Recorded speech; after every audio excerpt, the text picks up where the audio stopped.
Corona काल में पूरी दुनिया ने माना कि भारत विश्व फार्मा है। यहाँ तक कि सर्जरी के लिए भी मेडिकल टूरिज्म हिंदुस्तान में बढ़ चढ़कर हो रहा है। लेकिन फिर भी जब स्पाइनल कॉर्ड की बात आए या स्पाइन सर्जरी की बात आए तो लोगों के अंदर डर रहता है। डॉक्टर चहल उन सब तमाम डरों का निवारण करने के लिए न्यूज़ नेशन के साथ मौजूद है। सर, स्पाइन सोसाइटी में आपको प्रमुख का प्रेसिडेंट का पद मिल रहा है। आपकी प्रायोरिटीज़ क्या रहेगी, आपकी प्राथमिकताएं क्या रहेगी? और सबसे पहले न्यूज़ नेशन की तरफ से आपको मुबारकबाद। Thank you.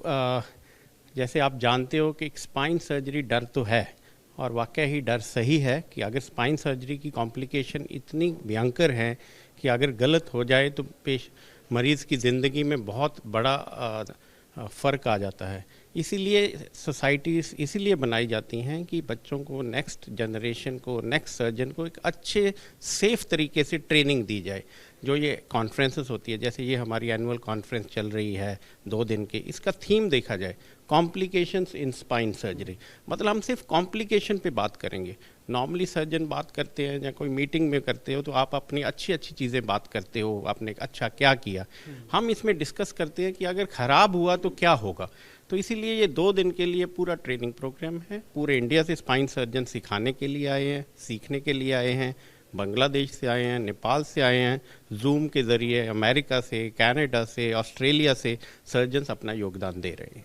सर, लोगों के अंदर ये डर रहता है कि अगर एक बार स्पाइन की सर्जरी करवाई तो ऐसा ना हो कि जीवन भर के लिए विकलांग हो जाए।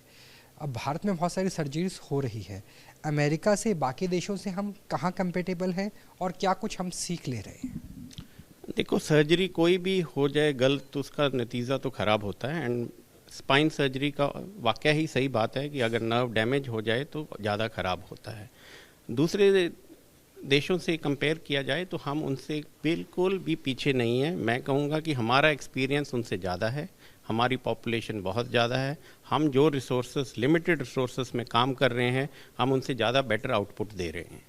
सर, अगर आर्टिफिशियल इंटेलिजेंस की बात करें, रोबोटिक सर्जरीज की बात करें, कौन कौन सी ऐसी टेक्नोलॉजीज़ हैं जिन्हें इंडल किया जा रहा है ताकि, जैसे आपने कहा कि जो ये थीम भी है कि रिस्क कैसे रहेगी सर्जरी को लेकर के, उस रिस्क को मिनिमाइज़ किया जा सके, नॉमिनल किया जा सके? देखो, टेक्नोलॉजी स्पाइन में इतनी तेज़ी से बढ़ी है कि मैं कह रहा हूँ कि पिछले 20 साल में इतना रेवोल्यूशन और किसी फील्ड में नहीं हुआ। रोबोटिक स्पाइन सर्जरी एक बहुत बड़ा योगदान है। नेविगेशन आ गया है। आज की डेट में हमारा precision is up to 1 millimetre. तो नेविगेशन आ गया, इंट्रा ऑपरेटिव सीटी स्कैन आ गया। ऑपरेशन के दौरान आप चीज़ को दोबारा देखने चाहते हो तो आपके पास सीटी स्कैन है। आपके इंस्ट्रूमेंट्स इतने अच्छे आ गए हैं, आपकी माइक्रोस्कोप्स इतनी पावरफुल आ गई हैं कि एक वाल भी आपको उंगली की तरह दिखता है। तो ये सेफ्टी, ये सारी चीज़ें ही सेफ्टी बढ़ाती हैं। एनेस्थीसिया टेक्निक्स बहुत बड़ी आ गई हैं। पेशेंट आज की डेट में ऑपरेशन के बाद 2 घंटे के बाद बेड से चल के जाता है। तो ये चीज़ें टेक्नोलॉजी की हेल्प से ही हुई हैं। आपकी प्रेसिडेंसी में ऐसे कौन से कदम उठाए जाएंगे ताकि दिल्ली एनसीआर ही नहीं, जो बाकी शहर हैं वहाँ भी जहाँ पे सर्जन्स की कमी है, वहाँ रोबोटिक्स से या इस तरीके से काम किया जाए कि एक अच्छी हेल्थ केयर मिल सके पूरे हिंदुस्तान को? मेरा सबसे पहला कदम ये होगा, जो मैंने अभी सोचा और अपने सोसाइटी वालों से बात की है, कि हम एक ऑब्जर्वरशिप, ट्रैवलिंग ऑब्जर्वरशिप शुरू करेंगे। जो दिल्ली के 5-6 मेन हॉस्पिटल हैं जिसमें कि मेजर इनोवेशन और टेक्नोलॉजी अवेलेबल है, तो यंग स्टूडेंट जो पास आउट होके हैं उनको हम फाइनेंशियल हेल्प देंगे, फ्री ट्रेनिंग देंगे। 1-1 हफ्ता, 2-2 सप्ताह हर एक इंस्टीट्यूट में आके देखें, जिनसे कि उनकी ये स्पाइन करने की इच्छा बने, उनका इंटरेस्ट बने और उनको फिर दूसरी फेलोशिप्स दें। तो ये बहुत ज़रूरी है। छोटे सेंटर्स में जाके हम अपनी ट्रेनिंग प्रोग्राम्स करेंगे, CMEs करेंगे। तो टीचिंग एंड ट्रेनिंग पे मेन जोर रहेगा मेरे टेन्योर में। सर, गवर्नमेंट सेक्टर में बहुत कम ऐसे हॉस्पिटल्स हैं जो इतने पाइनियर है कि स्पाइन सर्जरी हो सके। प्राइवेट सेक्टर्स में है, वो बहुत महंगे हैं। तो कैसे एक बीच का रास्ता मिल सकता है जो थोड़ा सा इकोनॉमिकल भी हो, क्योंकि सर्जरीज बढ़ रही है, पेशेंट्स भी बढ़ रहे हैं? देखो, दिल्ली का मैं ये बता सकता हूँ कि गवर्नमेंट की आज की स्कीम्स काफ़ी अच्छी हैं, जो कि गवर्नमेंट स्कीम्स प्राइवेट हॉस्पिटल में भी लागू होती हैं। तो वो चीज़ें मिल रही हैं। और दिल्ली में सफदरजंग है, एम्स है, मौलाना आज़ाद है, जिसमें ये सारी टेक्नोलॉजी अवेलेबल हैं। और छोटी जगहों के सर्जन्स जब आके हमारे पास सीखते जाते हैं तो ये टेक्नोलॉजी को सीख लेते हैं। और इंडस्ट्री और का भी बड़ा योगदान है कि आज की डेट में आपको कई चीज़ें, कई इंस्ट्रूमेंट्स खरीदने नहीं पड़ते। आपको ये लोन पे मिल जाते हैं, या कंपनीज प्रमोट करने के लिए आपको ये दे देती हैं। तो आपको टेक्निक आनी चाहिए। आज की डेट में टेक्नोलॉजी आपको मिल जाती है। सर, स्पाइन की सर्जरीज में भी एक ग्राफ देख रहे हैं कि अपवर्ड ट्रेजेक्टरी उसकी नज़र आती है।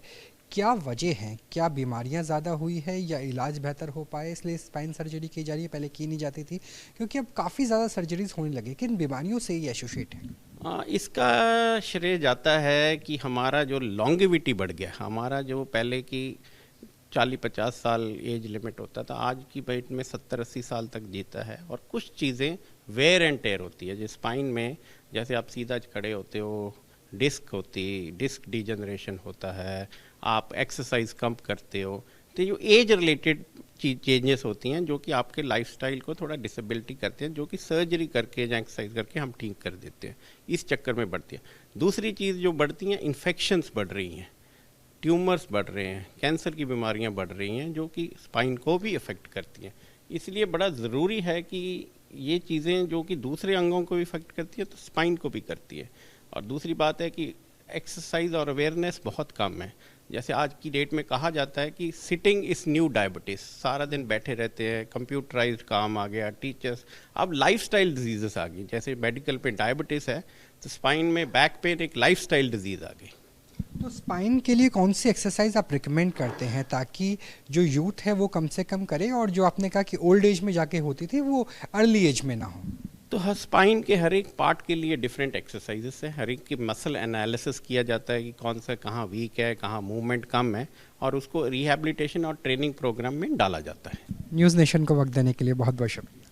धन्यवाद। डॉक्टर चहल ने बताया कि ट्यूमर से लेकर के लाइफस्टाइल डिजीज़ तक बहुत सारी बीमारियां हैं, इसकी वजह से स्पाइन सर्जरी हो रही है, लेकिन आर्टिफिशियल इंटेलिजेंस से लेकर रोबोटिक्स का इस्तेमाल किया जा रहा है ताकि जितना संभव हो उतना सेफ बनाया जा सके। और भारत किसी भी स्तर पर पूरी दुनिया में तुलनात्मक रूप से स्पाइन सर्जरी को लेकर कमतर नहीं है।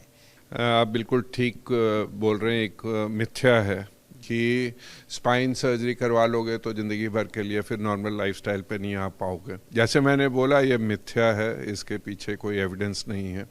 स्पाइन सर्जरी अब बिल्कुल सेफ़ हो गई है, एडवांस टेक्नोलॉजीज़ हैं जिसके कारण स्पाइन सर्जरी ना खाली सेफली की जा सकती, इसको मॉनिटर भी किया जा सकता है। स्पाइनल कॉर्ड को मॉनिटर करते हैं सर्जरी के दौरान।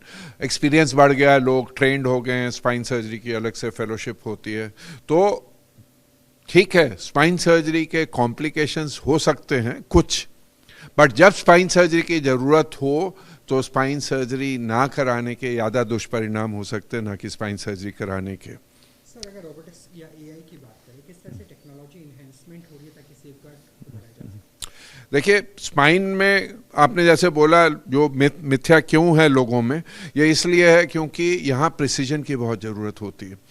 आप स्पाइनल कॉर्ड के बिल्कुल पास काम करते हैं और अगर थोड़ा भी इधर उधर हो तो स्पाइनल कॉर्ड के डैमेज से पैरालाइज हो सकते हैं। तो इसलिए एक्यूरेसी बढ़ाने के लिए अब एडवांस टेक्नोलॉजीज़ हो गई हैं।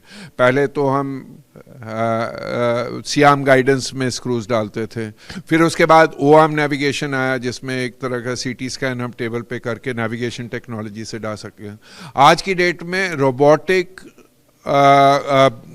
स्पाइन सर्जरीज करते हैं जिसमें और आगे बढ़ के हम O arm and navigation assisted robotic spine surgeries कर सकते हैं, जिससे प्रिसीजन इसलिए बढ़ जाता है कि क्योंकि ह्यूमन एरर का एस्पेक्ट लगभग ख़त्म हो जाता है और इसके अलावा रेडिएशन भी बहुत हद तक कंट्रोल हो जाती है। तो इसलिए एडवांस टेक्नोलॉजी से आज की डेट में स्पाइन सर्जरी काफ़ी सेफ होगी। कैमरा सहयोगी संजय कुमार के साथ राहुल डबास, न्यूज़ नेशन, दिल्ली।